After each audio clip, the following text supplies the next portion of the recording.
With battery technologies and hydrogen storage, we store our electricity in chemical energy.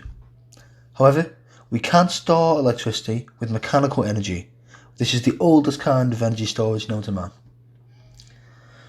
The biggest proportion of energy storage in the current grid is the hydro pump.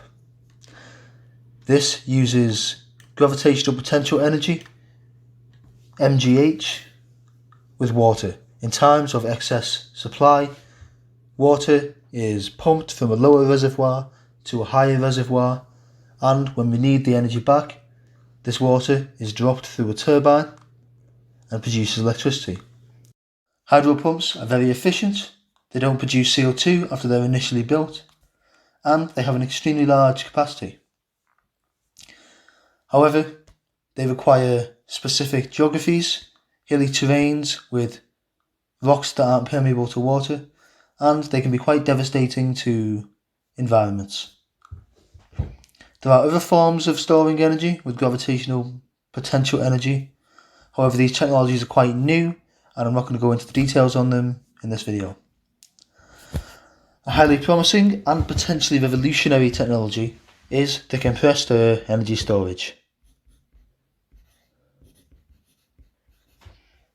The compressed air energy storage also has a very high capacity. However, where the compressed air energy storage method succeeds over the hydro pump is that all around the world there are ample places that we can store large amounts of compressed air underground. Therefore, compressed air energy storage could make up a huge part of future capacity. Currently, the reason we don't see much compressed air energy storage is because they are rather inefficient. However, there are new isothermal technologies that increase the efficiency of compressed air energy storage, it is claimed, up to around 80% and above. As shown here, the Gibbs free energy is, as we know, the energy available, or the work that can be done by the air stored in the cavern.